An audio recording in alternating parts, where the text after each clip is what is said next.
আসসালামু আলাইকুম। বাংলা সংবাদে আপনাদের সবাইকে স্বাগত জানাচ্ছি। আমি ফিরোজ তোহা।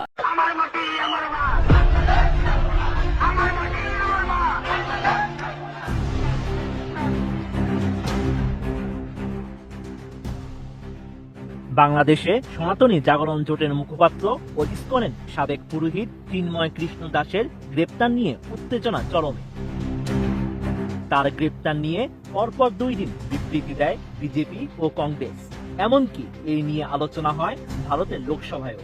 এমন পরিস্থিতিতে প্রধান উপদেষ্টা ডক্টর মোহাম্মদ ইউনূসের প্রেস সচিব শফিকুল আলম আশ্বস্ত করলেন, বাংলাদেশে হিন্দুরা নিরাপদ, দেশে সংখ্যালঘুদের জন্য কোনো হুমকি নেই বলেও জানালেন তিনি।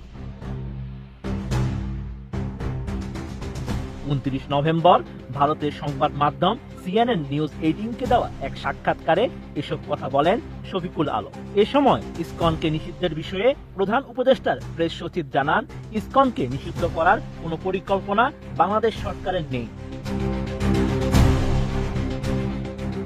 শফিকুল আলমের এই মন্তব্য এমন সময় এসেছে যখন ইসকন নিষিদ্ধের দাবি জোরালো হয়েছে। এর আগে 28 নভেম্বর ইসকনের কার্যক্রম নিষিদ্ধ করার দাবিতে দায়ের করা একটি রিট আবেদন খারিজ করে দেয় হাইকোর্ট। আপনি কি হার্টের সমস্যা নিয়ে দুশ্চিন্তাগ্রস্ত? স্বল্প খরচে হার্টকে ভালো রাখার সহজ উপায় মাতৃভূমি হার্ট কেয়ারে। বাংলাদেশে সম্প্রতি সংখ্যালঘু সম্প্রদায়ের মধ্যে হওয়া সহিংসতা নিয়ে শফিকুল আলম জানান, বাংলাদেশে হিন্দুরা এখন নিরাপদ, সংখ্যালঘুদের হামলা বিষয়ে অপপ্রচার চালানো হচ্ছে।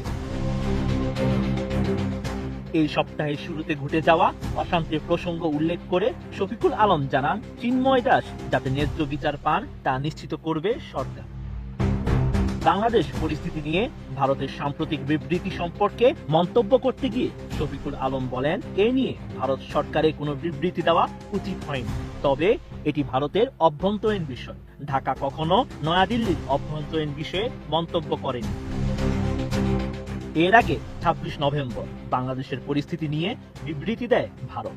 এ সময় দেশটির পররাষ্ট্র মন্ত্রণালয় জানায়, শ্রী চিন্ময় কৃষ্ণ দাসকে গ্রেপ্তার ও তাকে জামিন না দেওয়ার বিষয়টি নিয়ে ভারত সরকার উদ্বিগ্ন। বিবৃতিতে আরো বলা হয়েছে, এটি খুবই দুঃখজনক যে এসব ঘটনার সঙ্গে যারা জড়িত তারা ঘুরে বেড়াচ্ছে।